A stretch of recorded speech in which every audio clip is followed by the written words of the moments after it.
आज दिनांक 14 अक्टूबर 23 को श्री राम कथा मंचन समिति लाजपत नगर मुरादाबाद द्वारा रामलीला मैदान लाजपत नगर के भव्य रंगमंच पर श्री राम जन्म, विश्वामित्र आगमन, तारका, सुबाहु एवं मरीजवती का मंचन स्वामी घनश्याम भारद्वाज जी के निर्देशन में श्री ब्रजलोक लीला संस्थान वृंदावन के कलाकारों द्वारा नवीन साज सज्जा, नवीन प्रसंग एवं आकर्षक दृश्य एवं सुमधुर संगीत के साथ लीला की प्रस्तुति की गई। राजा दशरथ अपने दरबार में मंत्रियों के साथ चर्चा कर रहे होते हैं। चर्चा करते करते वो कहते हैं कि पहला सुख निरोगी काया, दूसरा सुख घर में हो माया, तीसरा सुख पुत्र हो आज्ञाकारी, चौथा सुख सुलक्षणा हो नारी। जब पुत्र का जिक्र लाता है तो राजा दशरथ गंभीर हो जाते हैं और चिंता में मगन हो जाती है। इनकी उम्र हो गई, पल्लवी तक मेरे कोई संतान नहीं है। तब मंत्र इस वक्त ताजा दशरथ से कहते हैं कि वे अपने कुलगुरु वशिष्ठ जी से मिले, वे जरूर रास्ता दिखाएंगे। राजा दशरथ अपने कुलगुरु से मिलने उनके आश्रम चल देते हैं। गुरुवार वशिष्ठ राजा दशरथ पुत्र ज्येष्ठ यदि करने की सलाह देते हैं और वे ऋषि शिरंगी को बुलाते हैं और यज्ञ आरंभ कराते हैं। अग्निदेव प्रसन्न होते हैं, तहे कटोरी में खीर देते हैं और कहते हैं कि तीनों रानियों को बराबर बराबर खिला देना जिस वे गर्भवती होंगी। उस समय पश्चात तीनों रानियों के 4 पुत्र पैदा होते हैं और अयोध्या में चारों खुशियां छा जाती है। राजा दशरथ के हुए 4 लल्ला, अवधपुरी गावे बधरिया। गुरुवार वशिष्ठ चारों बच्चों के नामकरण संस्कार करते हैं। वह बड़े पुत्र का नाम राम, भारत, लक्ष्मण, शत्रुघ्न रखते हैं और कुछ वर्षों बाद एक दिन घर वालों में मुनि विश्वामित्र का आगमन होता है। वह यज्ञ की रक्षा के लिए राम और लक्ष्मण को अपने साथ जंगल में ले जाते और सबसे पहले राम तारका का वध करते हैं। रामलीला की व्यवस्था में महेश चंद्र अग्रवाल, विनोद बाबू सक्सेना, मुकुल बंसल, श्याम कृष्ण रस्तोगी, राजेंद्र अग्रवाल, अरविंद कुमार सिंगल, श्याम बिहारी शर्मा, नरेंद्र सिंह, विवेक शर्मा, मनोज व्यास, अतुल अग्रवाल, शिव शरण अग्रवाल, ठाकुर नरेंद्र सिंह आदि ने सक्रिय रूप से अपना योगदान दिया। और मुझे तो ऐसा लगता है कि सूर्यवंश समाप्त होने की ओर जा रहा है। मैं सोच रहा हूं कि कहीं भागीरथ, हरिश्चंद्र, जदीर जैसे हमारे पूर्वज हुए हैं, उनका नाम कहीं मेरे साथ ही ये रघुवंश भी समाप्त करना हो जाए। हाँ राजन, गुरुदेव, ये तो मैं भी सोच रहा था। अरविंद कमल जैसे खिला रहता था, आज मुरझाया हुआ कैसे है। हे राजन, आपको ऐसी क्या चिंता व्याप्त है। देखिए राजन, ये जो चिंता है। गुरुदेव, आप देख ही रहे हैं कि मैं इस समय चतुर्थ अवस्था में प्रवेश करने वाला हूं। जी, चली जाती है आयु, भरोसा क्या प्राण का स्वामी। नहीं देखा है मैंने आज तक मुख संतान का स्वामी। करेगा कौन मेरी चिंता, लाश तक उठाने की चिंता भी राह देखेगी मुझे अग्नि। हे प्रभु, आप तो ज्ञान और गुण से परे हैं, ऐसा वेद पुराण कहते हैं, और आप भक्तों को सुख देने वाले हैं। वही प्रभु मेरे यहाँ प्रकट हुए। बात है। अच्छा, तो हमें भी सुनाओ ना, कैसी प्रसन्नता की बात है। देखो, कुछ तुम बताना और कुछ हाँ हाँ, हम दोनों बहन बताएंगी, थोड़ा बताएंगी। मैं आधी बहन हूँ, आधा भैया हूँ। दासी संकोच क्यों कर रही हो, बतलाओ ना। संकोच ना करें महाराज। महाराज, मेरे मामा धन से उधर दे। आपके गृह मंदिर में दासी मोर शर्म आ रही है। बता दे, समय निकल जाएगा। चल। अरे ना, अब ना, तू ही बता दे। नहीं बता दे। अरे मेरी सखी किसी वाणी नहीं है ना, हम समझेंगे ये कौन बोल रहा है। तू बता। महाराज, आपके गृह मंदिर में कौशल्या जी ने नन्हे से बालक को जन्म दिया है।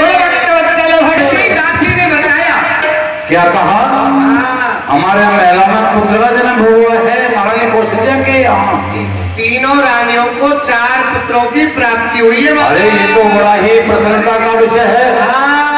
आमंत्र सुमंत्र जी दासी धरो। दशरथ पुत्र सुन जन्म सुन काना, मानव ब्रह्मा नंद समान। आगे रामचंद्र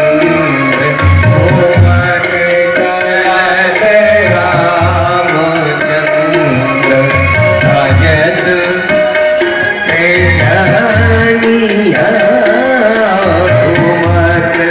चलत रामचंद्र धाय गिरत लटपटा।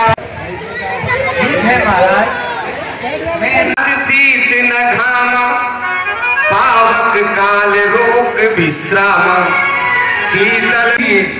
श्री गुरुदेव ने ऐसा कहा है कि इसके पान करने से आपको पुत्र रत्न की प्राप्ति होगी। अच्छा महाराज, लाइए महाराज। और यहाँ जो अग्निदेव ने पात्र दिया था, क्योंकि अग्निदेव का सिद्ध कमंडल था, और महाराज ने वही महारानी को दे दिया और तीनों के लिए भाग बनाने के लिए कहा कि आप तीनों 3 भाग बनाकर ले लें। इससे आपको 4-4 पुत्र रत्नों की प्राप्ति होगी। 4-4 रत्नों। क्या कहा महाराज? 4-4 पुत्रों की प्राप्ति होगी। तो क्या महाराज हम तीनों पर 4-4 पुत्र होंगे? नहीं, ऐसा नहीं है। ये मैं आपसे ठिठोली कर रहा था। अच्छा। 4 ही पुत्र होंगे। 4 ही होंगे। हाँ, 4 ही पुत्र होंगे। अब भगवान किसको बढ़ाई देता है, किसको बढ़ाई का पात्र बनाता है, किसको 2 होते हैं। ये है बात। और महाराज चले गए कहकर रानी सभी प्रसाद लेने।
तू